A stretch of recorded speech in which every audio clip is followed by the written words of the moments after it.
See it absolutely everywhere, right? On food labels, in our fitness apps, on restaurant menus, the calorie. It's this one little number that kind of dictates so much of how we think about food.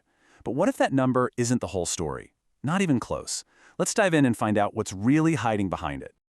Okay, so on the surface, this looks pretty straightforward. You've got 100 calories of lean protein on one side and 100 calories of pretty much pure sugar on the other.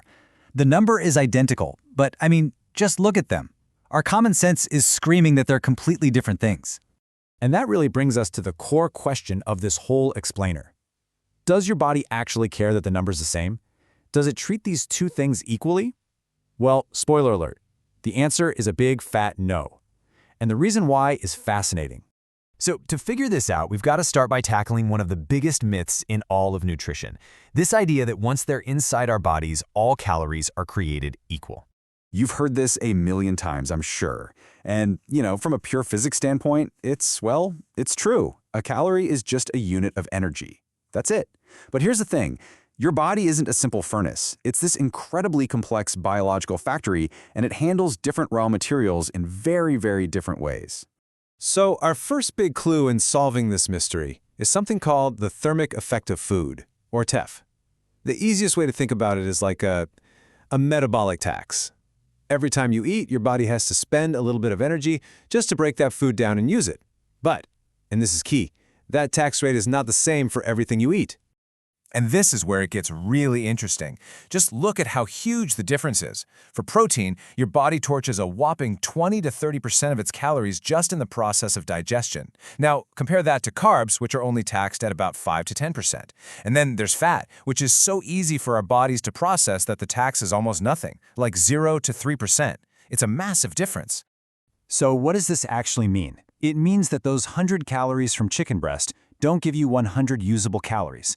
You lose up to 30 of them right off the top, just as the cost of doing business. But those 100 calories from soda? Yeah, your body gets pretty much all of them. The source of the calorie absolutely matters. Okay, so the source changes our metabolism. That's a huge piece of the puzzle. But there's another layer to this. It's not just about the energy we burn. It's also about these powerful signals inside our bodies that control our hunger and maybe more importantly, tell us when it's time to stop eating. It's actually a pretty simple mechanism when you think about it. Your stomach is lined with these little nerves called stretch receptors. As your stomach fills up with food and water and physically expands, these receptors literally fire off a message straight to your brain that says, hey, we're getting full down here, you can probably stop now.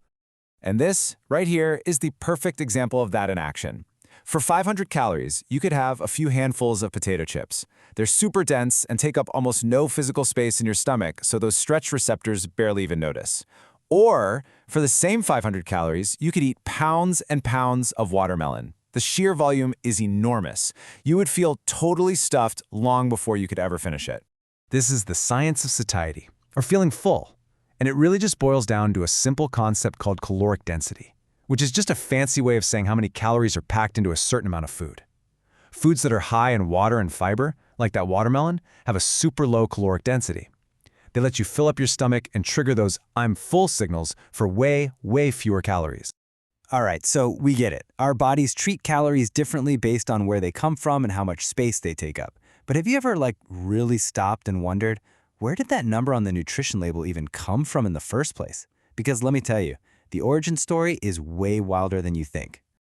No, seriously, think about it. How did someone, way back when, first figure out that one specific apple contains one specific amount of energy? It's not like you can just look at it and guess. Well, the original method is pretty intense. The answer comes from an invention from the 1800s with just about the most perfect name you could imagine, the bomb calorimeter. And yes, it is just as hardcore as it sounds. So here's how they did it. Scientists would take a piece of food, stick it in a sealed metal chamber, and then submerge that whole thing in a big bucket of water. Then, and this is the best part, they would literally set the food on fire and burn it completely to ash. By measuring exactly how much the temperature of the water around it went up, they could calculate how much energy had been released. And that is the actual scientific definition of a food calorie. It's the amount of energy it takes to raise the temperature of 1 kilogram of water by 1 degree Celsius. All of a sudden, that whole setting food on fire thing makes perfect sense, doesn't it? It's a direct measurement of heat. So now that we've got the science and the wild history down, let's bring it all back home to the human element. Because for us, living day to day, the calorie isn't just a piece of data. It's deeply, deeply tied to our psychology and our whole relationship with food. And this brings us to the final, and maybe the most important debate of all. For some people, counting calories is an incredible tool that helps them understand their bodies. But for others, it can become a source of major anxiety and stress. There are two very real, very valid sides to this coin.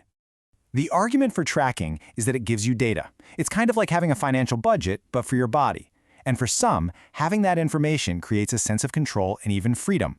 But on the flip side, the case for intuitive eating is all about ditching that mental spreadsheet. It focuses on learning to listen to your body's own natural signals for hunger and fullness, with the goal of finding less anxiety and more actual joy in eating. So, at the end of the day, the calorie is so much more than just a number that came from a 19th century experiment. It's a tool that has real metabolic consequences, a lot of psychological weight, and a deeply personal meaning for each of us. So whether you choose a data-driven path or a more intuitive one, the real power comes from understanding what's truly behind that number. The question isn't just what is a calorie, it's what do you want it to be for you.